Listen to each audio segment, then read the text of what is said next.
Not Tanner. And obviously, we're here now at the point where, go ahead. No, you go.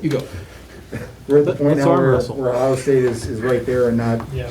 a month or so out. How do you kind of assess the excitement level to get back out there?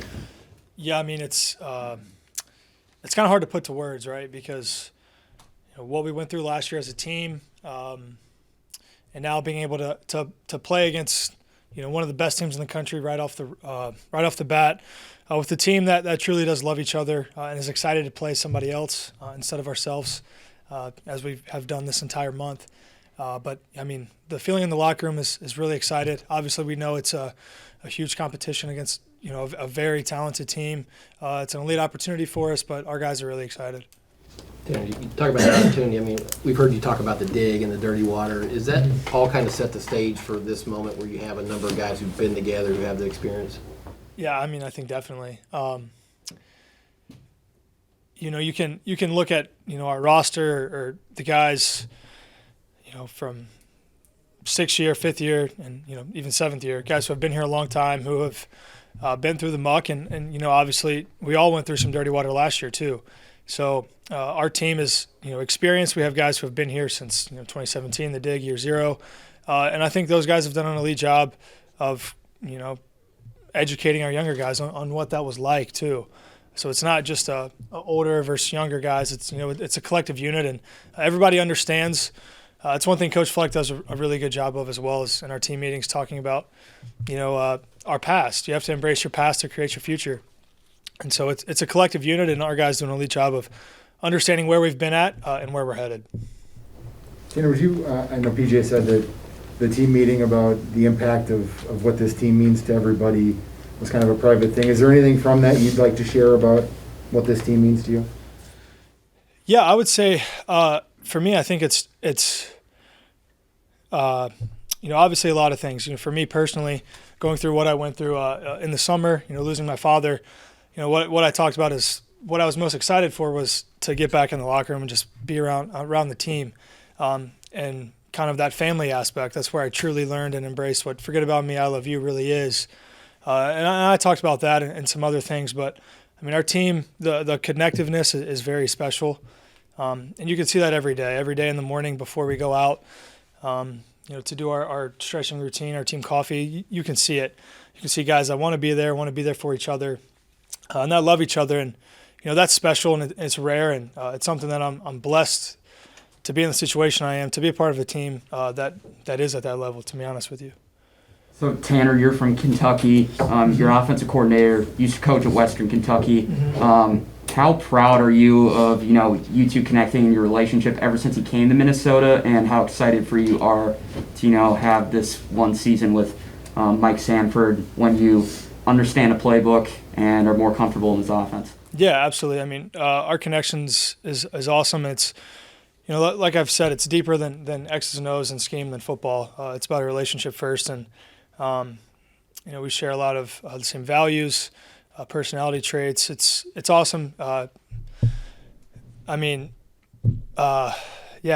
something that doesn't come around often. And obviously, we both spent time in Kentucky, two completely different parts. But I'm proud to be from Kentucky. That's where my roots are, in two different areas. And but this is home too. Minnesota's home to me. I've been here for 5 years now, and it's a place that I love to be in. Don't really want to leave, to be honest with you.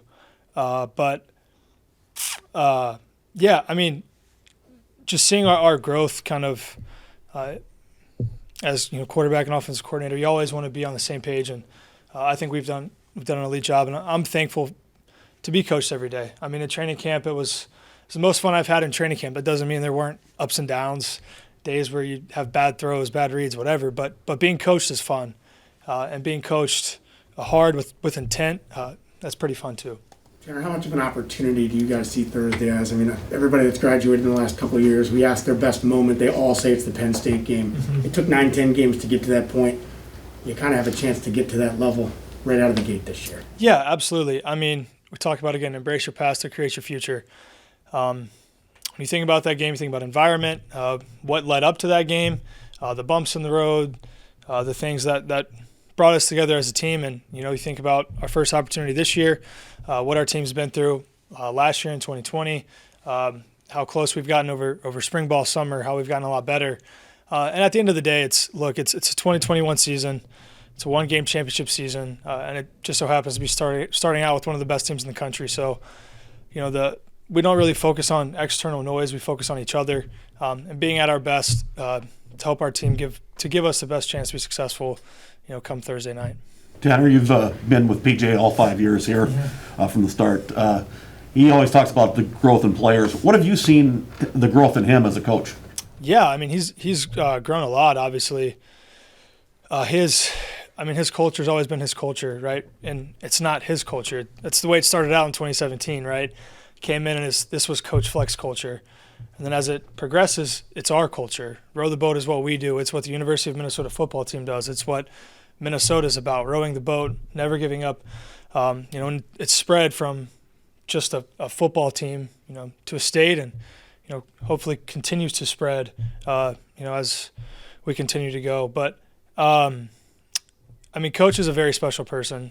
He rarely, what you see is what you get. In relationship building, relationship wise, he's special. He knows what makes everyone tick. He knows what makes Mo tick, different than what makes me tick. And it's not, again, strictly about X's and O's or pushing you to be a better football player, because you're going to get pushed to be a better football player, but it's all 4 areas of your life. I could sit up here and say in every aspect of my life I've been, pushed and by Coach Fleck to become better, to become, that elite standard. And he's been there through the hardest situations of my life, and the good times too, and he's a special coach, and we're very lucky to be coached by him, and he's fun to be around every day. Tanner, Kirk Cousins talked about this the other day, that when you're in training camp and you're wearing a red shirt, you don't get hit, so it almost can create a false sense of security, how long you can hold the ball in the pocket, that type of thing. Do you have an internal clock? Are you cognizant of that in practice? And in your experience, when you do go to that first game, does the tempo and speed pick up? Yeah, you definitely. It goes back to how you practice. You have to practice like you're live, even though you're not getting hit, right? And it's obviously different, but you're making full speed decisions like every play. The rush in is coming to hit you. It's playing like you're in a game. We do a great job of creating game-like environments, and again, it's not getting hit, but making full speed decisions, fast decisions. Boom, boom, boom. Okay, I'm out of the pocket, whatever. But when you get hit, it's different, but it's football. It's kind of like I don't know, like whenever you take your first hit, it's almost like, all right, like I'm a football player again. Like I haven't been hit in a long time, and it's kind of a good feeling, where whenever you get an opportunity to do whatever you can to get a first down, or make a back block, which rarely happens, or throw a block for Mo if it happens. It's kind of different, but it's I don't know. It's one of those things where at this point you have to be ready for it. You have to be ready to take care of the ball first and foremost, because getting hit, it's a lot different. But again, that comes back to how we practice. The ball is a program. We're not loose with the ball. We protect it very much. So it's something I'm excited for, to be honest with you. Tanner, some of the best offenses in the country layer their passing concepts from RPO to play action to drop back passing. How much do you feel like those concepts build off of each other over the course of games? Yeah, they definitely do, right? That's a great question. Thank you. So, obviously RPO is not very good if you can't run the ball effectively. Just kind of like, what's the point? And for us, obviously we're very elite at running the ball, and RPO has been a part of what we've done for a long time. But yeah, it all builds off each other. It starts with the run game. RPO, you're getting the 7th hat out of the box, or the 6th hat, depending on what formation you're in. Being able to keep the defense on their toes. You get in run action, you suck the linebackers up, with the play action pass, creates holes. But for me, it all starts with being able to run the football, and all those concepts, obviously build off each other. But it's offensive football, and there's different philosophies. Everyone has different philosophies. Obviously, we have our own, but it's cool to see how there's different ways to skin a cat, and obviously ours is our identity, and it's pretty cool. One or two more for Tanner. How have you changed physically over the last year, and why have you put a bad emphasis on it? Yeah, I think I've made a lot of physical changes, and that starts with our our strength staff, training staff. Just realizing, what can I do to become a better football player, and that starts with being the best athlete I can be. And obviously I'm not a super speedy guy, but I've worked on becoming a little bit faster, pushing it harder, and our team's become a lot faster team, a lot stronger team. Guys who understand, what the weight room is, what recovering is. We have a $1.2 million recovery suite. Capitalizing that, because it does make a big difference. The way you sleep, the way you recover makes a big difference on how you perform. But also just being cognitive of the things you put in your body and how you're sleeping. Honestly, sleep makes a big difference. I got this Whoop band a year ago to track my sleep, and it's made a pretty big difference for me over the past year about kind of exposing what ways I don't sleep well. And, obviously we have Dr. Howe for that too, a sleep doctor, which is a huge advantage for us. So we're very grateful for that. One more for Ken. Ryan? You have a couple of inexperienced pass catchers. Brevin, I think, has 5 career catches. Dalen's never caught a pass in a collegiate game. And you as the 4th-year starting quarterback, how have you seen them kind of rise to the occasion with Thursday coming, and then knowing that you're going to have to count on them every week here going forward? Yeah, absolutely. Those guys have done an elite job of understanding their role and, kind of understanding the concepts we're putting in, the concepts we're asking them to do, the things, that maximize their strengths.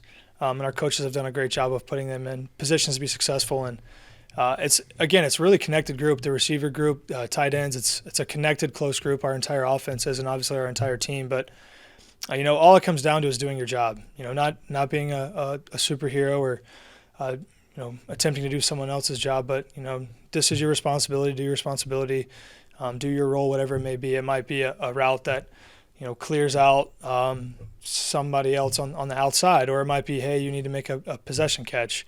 But those guys have done an elite job of maximizing their opportunities.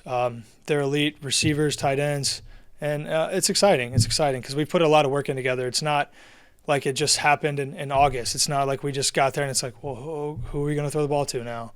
Or what are we going to do? It started in January.